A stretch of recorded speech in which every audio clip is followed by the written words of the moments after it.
Welcome back to our program. Our special guest today is a Senior Vice President and General Manager of Bangkok Bank in Taiwan, Mr. Chok Chai Poon. Mr. Poon will be talking about your bank's operation and regional development. But as we know that in recent months, as a result of economic difficulties of the U.S., there are concerns that there could be a slowdown or even downturn of the economic development in Asia. How does that affect your banking sector? Yes, so far indirectly it's going to affect my customer. Most of my customer, they do a lot of export business to the U.S. market. Right now, we try to focus on Asia part. We see China, we see India, we see like maybe in the Southeast Asia countries that they keep growing. And I think we have to focus with the domestic side, the regional side, this one. So for the U.S. subprime problems and the U.S. recession problem, we don't know how far it go. The number of today that all the bank sector have write off they have written off the subprime debt is around $280 billion US dollars, but we don't know how far it's going to go. And right now, in the U.S., they keep the interest rate really low to stimulate the economy there for its own investment. But when they keep the interest rate low, the US dollar getting weaker. And this also affects the export business in Asia. But in addition to the subprime crisis in the U.S., the price of oil also goes up, and that could also create some sort of inflation, concerns for some people. How do you see that? Yes, inflation is also the main factor that we are fighting with right now. I think every country, especially in China and Vietnam, they have the growth, the GDP growth over than double digits. So the inflation go as high as a historical record. We have to separate into two things. Inflation, they have demand push. I think for the demand itself, now they come from China and India. I would say for the oil itself, we know that the number of demand from this, I think around 50% of the oil price come from demand, and another 20% is come from the speculator. That's right. And maybe another 10% from the foreign exchange. But for the crops itself, for 40% it come from the demand from China and India as well, and another 20% is from the speculator as well, and another 15% from cyclical. So for the crop itself, it's thing that we will see that oil and food is going to be there.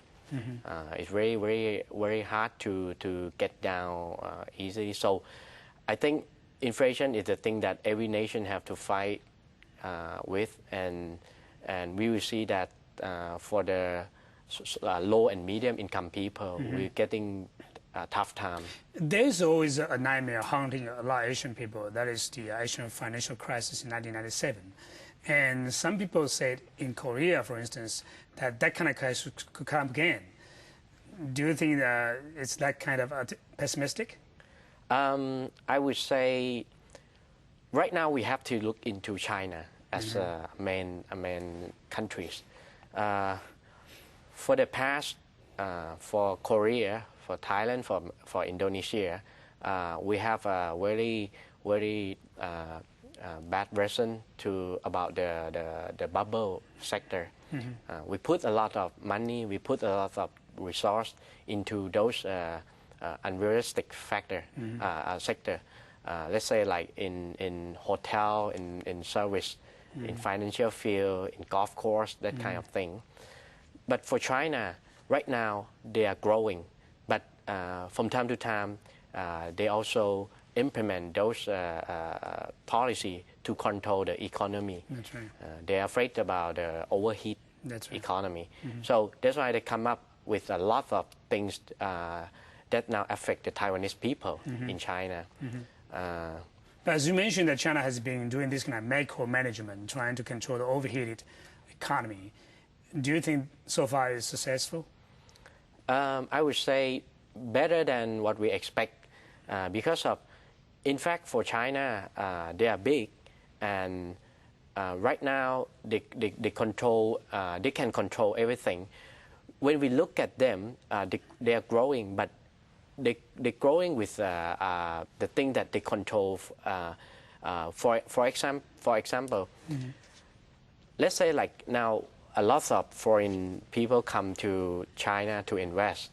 China, they encourage the fund from other countries to come in. That's right. They try not to use their own fund for the investment. So anything is getting trouble, right? That will affect the outside people. But that they could also inviting a lot of hot money as well, right? Yeah. Mostly, I would say for China themselves, they keep their own money as a reserve for an important issue that they have to spend with. But for the business sector, they still acquire the fund from the foreign countries. Speaking of individual industries or sectors, some industries are hurt by this kind of economic downturn, but some industries are also benefiting from this kind of rising oil price and so on. What are the promising sectors or industries that we should be putting our money in? Of course, there should be the upstream level. For instance, like you do the steel business, steel and metal business, and you do with those oil, those petrochemical. This kind of thing is going to be yielding you a very good return. For the midstream and downstream, it's going to get tougher and tougher. So right now, when we see the oil price like this, when we see the crops like this, anyone got the products on hand, the goods on hand, I would say the raw material sector, you make a lot of money. That's right. Let's talk about the ASEAN countries in general, because we know that ASEAN countries now developing a free trade area and eventually it can become a market and so on. What's the major driving forces for this growing economic integration between ASEAN countries? For the ASEAN country itself, right now I think they have to focus on the substitution energy. Right now they have ethanol. They try to produce ethanol, solar energy, wind power. This kind of thing I think is a very promising industry. I would say if anyone that can have they have the resource of, I think maybe financial resource, they have a good technical know-how from this, they do the investment on this sector. It's quite like maybe 10 to 15 years later, we'll see the successful of this sector. Yeah. As we know that this integration process so far has been very successful, but there are also political difficulties in bringing those countries closer to each other. Do you think that eventually these countries will have to face that kind of political differences among themselves? Yeah, for the political issue, I would classify into two things: internal political and external political. I think for Taiwan, this is only the thing that we know, that Taiwan and mainland China, the two ties together. But for Thailand, we have our own political problems, which is, I think, we're going to resolve very soon. And the only thing that they are fighting, I think, for the most of developing country, they have this kind of uncertainty because of they keep fighting on the corruption things. So this is a good sign for all the developing country to be up on standard. For I think it's a good sign for all investors in the world to come in. As we know that in the 1990s, Taiwan had a so-called Go South policy. The government was encouraging our business people to go to Southeast Asia and so on. But now people say it's a better opportunity now to implement this kind of Go South policy again. What's your take on that? I think more or less it's forced to do because in Taiwan right now the labor cost is too high, and I would say the rent cost is also high, and we don't have enough land right now to support the sector. And I think this kind of thing we'll see more and more of Taiwanese. Either they go to China or they go to Vietnam, or maybe they will come to Thailand or Malaysia in the future. So I would say it's forced to do. It's thing that you cannot avoid. But for a bank, you know, what would be your opportunity for this kind of go south policy? Yes, for the bank itself, we have to operate more branch network to support these people. So I think for Bangkok Bank, we ourselves, in fact, we established a lot of branches in many areas already. So either they go south, they go north, or they go elsewhere. We have branches there to accommodate on this.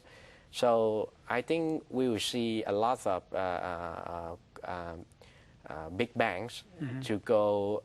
They are there already, but for the Taiwanese bank, they're going to go there a lot. That's right. So I think this is one of the things that more or less the same as Japan. When we see Japan, lots of big banks, they follow the customer together to everywhere. Mr. Poon, I know you've been living in Taiwan for more than 80 years. You live in Kaohsiung, southern part of Taiwan, Taichung, central part of Taiwan. Now you're now working in Taipei. So you almost know everywhere in Taiwan. So when we come back, we'll talk about your personal experience of living and working in Taiwan. So don't go away. We'll be back after this message.